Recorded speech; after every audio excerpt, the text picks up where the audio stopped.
E on the stage. Topic: Study at World Ranking Universities. Assalamu alaikum wa rahmatullahi ta'ala wa barakatuhu. Bismillah, alhamdulillah. Assalatu wassalamu ala ashraf rasulillah wa ala alihi wa sahbihi al-faizina biridallah amma ba'd. ഇന്ന് നമ്മുടെ കേരളത്തിലെ വിദ്യാർത്ഥി സമൂഹത്തെ എടുത്തു നോക്കുകയാണെങ്കിൽ നമുക്ക് കാണാൻ കഴിയും ഒരുപാട് പുരോഗതികൾ വന്നിട്ടുണ്ട്. പ്രത്യേകിച്ച് നമ്മുടെ മലബാറിലെ മുസ്ലിം കമ്മ്യൂണിറ്റിയിലെ വിദ്യാർത്ഥികളെ എടുത്താൽ മുൻപുള്ളതിനേക്കാൾ ഒരുപാട് പുരോഗതികൾ വന്നതായിട്ട് നമുക്ക് കാണാൻ സാധിക്കും. അതിനുള്ള പ്രധാനപ്പെട്ട കാരണം എന്തെന്ന് വെച്ചാൽ നമ്മുടെ വിദ്യാർത്ഥികളും അവരുടെ രക്ഷിതാക്കളുമെല്ലാം വിദ്യാഭ്യാസത്തിൻ്റെ പ്രാധാന്യത്തെക്കുറിച്ചിട്ട് അല്ലെങ്കിൽ വിദ്യാഭ്യാസം നമ്മുടെ സമൂഹത്തിൽ വഹിക്കുന്ന പങ്കിനെ കുറിച്ചിട്ട് അവർ ബോധേഡായിട്ടുണ്ട് എന്നുള്ളതാണ്. അതിനുള്ള ഏറ്റവും വലിയൊരു ഉദാഹരണമാണ് നമ്മുടെ സെൻട്രൽ ഗവൺമെൻറ്റുകൾ നടത്തുന്ന എക്സാമിനേഷനുകൾ, പ്രീമിയർ ഇൻസ്റ്റിറ്റ്യൂഷനുകളിലേക്കൊക്കെ വേണ്ടിയിട്ട് നടത്തുന്ന എക്സാമിനേഷനുകളിൽ ഇന്ന് നമ്മുടെ കേരളത്തിൽ നിന്നാണ് ഏറ്റവും കുട്ടികൾ പരീക്ഷ അറ്റൻഡ് ചെയ്യുന്നത് എന്നുള്ളത്. നമ്മുടെ വിദ്യാർത്ഥികളുടെ ഇടയിൽ ഇപ്പോൾ ഒരു ട്രെൻഡിങ് ആയിക്കൊണ്ടിരിക്കുന്ന ഒരു വിഷയമാണ് 10ാം ക്ലാസ് കഴിഞ്ഞാൽ തന്നെ ഉപരിപഠനം നടത്തുന്നതിന് വേണ്ടിയിട്ട് വലിയ വലിയ ടോപ്പ് ക്ലാസ് ഇന്ത്യക്ക് പുറത്തുള്ള അബ്രോഡുള്ള യൂണിവേഴ്സിറ്റികൾ തിരഞ്ഞെടുക്കുക എന്നുള്ളത്. എന്തുകൊണ്ടാണ് ഇത്തരത്തിൽ നമ്മുടെ വിദ്യാർത്ഥികൾ ഇങ്ങനത്തെ യൂണിവേഴ്സിറ്റികൾ തിരഞ്ഞെടുക്കുന്നത്? കാരണം വിദ്യാർത്ഥികളും അവരുടെ രക്ഷിതാക്കളുമെല്ലാം അവിടെ പഠിച്ചു വന്ന വിദ്യാർത്ഥികൾക്ക്, അബ്രോഡിൽ പഠിച്ച വിദ്യാർത്ഥികൾക്കുള്ള നമ്മുടെ ഇന്ത്യയിൽ അവർക്ക് ലഭിക്കുന്ന ആനുകൂല്യങ്ങൾ, കമ്പനികൾ നൽകുന്ന പ്രിഫറൻസ് അവർ മനസ്സിലാക്കി എന്നുള്ളതാണ്. അതിനുള്ള ഏറ്റവും വലിയ ഒരു ഉദാഹരണമാണ് നമ്മുടെ മലപ്പുറം ജില്ലയിൽ മലപ്പുറം ടൗണ് മാത്രം എടുത്താൽ ഇന്ന് 55ഓളം ഏജൻസികൾ, അബ്രോഡ് ഏജൻസികൾ പ്രവർത്തിച്ച് വരുന്നുണ്ട് എന്നുള്ളതാണ്. നിങ്ങൾക്ക് ആർക്കെങ്കിലും നമ്മുടെ ഒരുപാട് വിദ്യാർത്ഥികളുടെ ഒരു പാഷനാണ് അബ്രോഡ് പോയി പഠിക്കുക എന്നുള്ളത്. നിങ്ങൾക്ക് ആർക്കെങ്കിലും ഒരു പ്രീമിയർ ഇൻസ്റ്റിറ്റ്യൂഷൻ, നമ്മളെ വേൾഡ് റാങ്കിങ്ങിലുള്ള ഒരു പ്രീമിയർ ഇൻസ്റ്റിറ്റ്യൂഷൻ്റെ പേര് പറയാൻ സാധിക്കുമോ? ആർക്കെങ്കിലും? Anybody please. Okay, Oxford.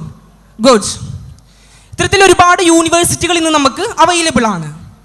അപ്പോൾ നാം അത്തരത്തിലുള്ള യൂണിവേഴ്സിറ്റികളെ ഉപയോഗപ്പെടുത്തുക എന്നുള്ളതാണ് നാം ഇപ്പോഴും ആദ്യത്തെ സ്റ്റേജ് എന്നുള്ളത്. വിദേശ വിദ്യാഭ്യാസം ആഗ്രഹിക്കുന്ന വിദ്യാർത്ഥികൾ യൂണിവേഴ്സിറ്റികൾ തിരഞ്ഞെടുക്കുമ്പോൾ പാലിക്കേണ്ട ആദ്യത്തെ സ്റ്റേജ് എന്നുള്ളത് യൂണിവേഴ്സിറ്റികൾ തിരഞ്ഞെടുക്കുന്നതിൽ എന്നാണ്. കാരണം എനിക്ക് തന്നെ അറിയാം, ഒരുപാട് വിദ്യാർത്ഥികൾ, എൻ്റെ വിദ്യാർത്ഥി സുഹൃത്തുക്കൾ തന്നെ ഒരുപാട് വിദ്യാർത്ഥികൾ അവരുടെ ആഗ്രഹത്തിൻ്റെ പുറത്ത് ഏതെങ്കിലും ഒരു ഏജൻസിയിൽ പോയി ഏജൻസികൾ നൽകുന്ന ഇൻസ്റ്റിറ്റ്യൂഷനുകളിൽ പോയി ചേർന്നുകൊണ്ട് ആ ഇൻസ്റ്റിറ്റ്യൂഷനുകൾക്കാണെങ്കിൽ നമ്മുടെ മറ്റു രാജ്യങ്ങളിലാവട്ടെ വാല്യൂ ഇല്ലാത്ത സർട്ടിഫിക്കറ്റ് ആയിരിക്കും. ഇത്തരത്തിലുള്ള ഒരുപാട് പ്രശ്നങ്ങളുണ്ട്. അപ്പോൾ നാം ആദ്യം നമ്മുടെ ബേസ് എന്ന് പറയുന്നത് ഇൻസ്റ്റിറ്റ്യൂഷനുകൾ തിരഞ്ഞെടുക്കുന്നതിലാണ്. അപ്പോൾ എങ്ങനെയാണ് നാം ഒരു ഇൻസ്റ്റിറ്റ്യൂഷനെ തിരഞ്ഞെടുക്കുക?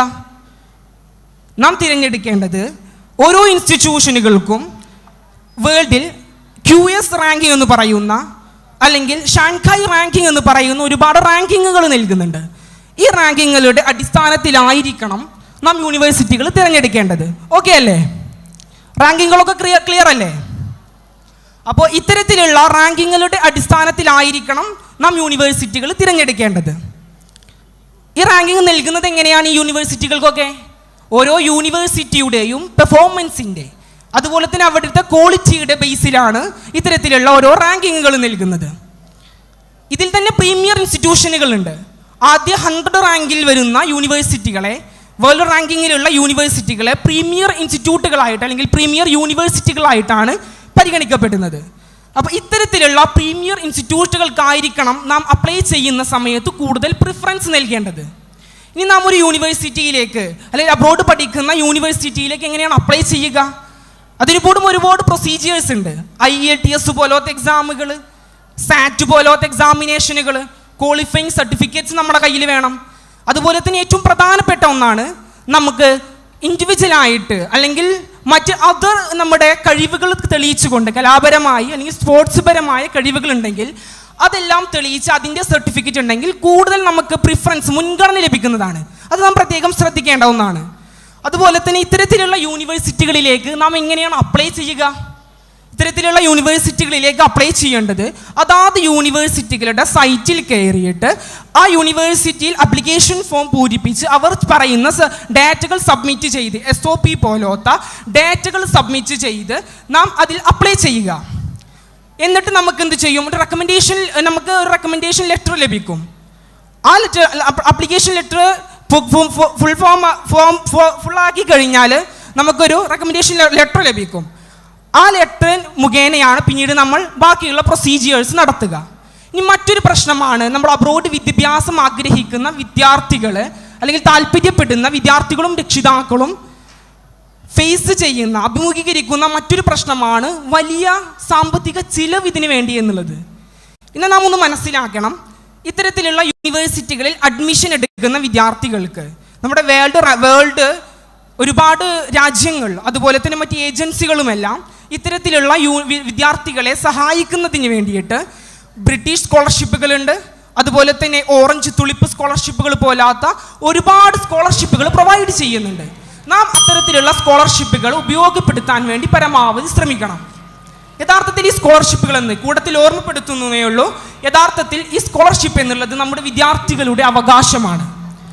നമ്മുടെ അവകാശത്തിൽ നാം എപ്പോഴും ബോധേഡായിരിക്കണം.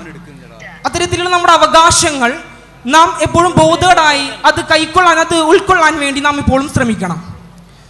ഇനി നമ്മുടെ വേൾഡ് റാങ്കിങ്ങിലുള്ള ഏറ്റവും ടോപ്പായ യൂണിവേഴ്സിറ്റികളാണ് ഓക്സ്ഫോർഡ് യൂണിവേഴ്സിറ്റികൾ, MIT യൂണിവേഴ്സിറ്റികൾ, അതുപോലെ തന്നെ സ്റ്റാൻഫോർഡ് യൂണിവേഴ്സിറ്റികൾ. ഇത്തരത്തിൽ ഒരുപാട് യൂണിവേഴ്സിറ്റികൾ ഇന്ന് നമുക്ക് അവൈലബിൾ ആണ്. ഈ ഓക്സ്ഫോർഡ് യൂണിവേഴ്സിറ്റി എടുക്കുമ്പോൾ തന്നെ നമുക്കറിയാം, 2 ആഴ്ച മുൻപ് നമ്മുടെ മഅദിനിൽ ഡോക്ടർ ഷഫീർ എന്ന് പറയുന്ന ഒരു വ്യക്തിക്ക് ഒരു സ്വീകരണം നൽകുകയുണ്ടായി, ആദരവ് നൽകുകയുണ്ടായി. അതിനെന്തിനു വേണ്ടിയിട്ടായിരുന്നു? അദ്ദേഹം ഈ ഓക്സ്ഫോർഡ് യൂണിവേഴ്സിറ്റിയിൽ 20 കോടി സ്കോളർഷിപ്പ് ലഭിച്ചുകൊണ്ടാണ് അദ്ദേഹം ഈ ഓക്സ്ഫോർഡ് യൂണിവേഴ്സിറ്റിയിൽ PhD ചെയ്തിരിക്കൊണ്ടിരിക്കുന്നത്. അതുപോലെ തന്നെ മറ്റൊരു ഉദാഹരണമാണ് ഡോക്ടർ അബ്ദുൽ മഹ്മൂദുൽ ഘോറി എന്നുള്ളത്. അദ്ദേഹം 6 കോടി സ്കോളർഷിപ്പ് ലഭിച്ചുകൊണ്ടാണ് ഈ യൂണിവേഴ്സിറ്റിയിൽ PhD ചെയ്തുകൊണ്ടിരിക്കുന്നത്. അപ്പോൾ ഇൻഷാ അല്ലാഹ് നമ്മുടെ സെക്ഷൻ ഇവിടെ വൈൻഡപ്പ് ചെയ്യുകയാണ്. ഇത്തരത്തിൽ ഒരുപാട് ഓപ്പർച്യൂണിറ്റീസ് നമുക്ക് ലഭ്യമാണ്. ഇത്തരത്തിലുള്ള ഓപ്പർച്യൂണിറ്റീസ് നാം ഉപയോഗപ്പെടുത്താൻ പരമാവധി താല്പര്യപ്പെടണം എന്ന് മാത്രം ഉണർത്തിക്കൊണ്ട് ഞാൻ നിർത്തുന്നു. വാഹിദാവാന അൽഹംദുലില്ലാഹി റബ്ബിൽ ആലമീൻ. അസ്സലാമു അലൈക്കും വറഹ്മത്തുള്ളാഹി. ലിറ്ററേച്ചർ ഫെസ്റ്റിവലിന്റെ മറ്റൊരു മത്സര ഫലം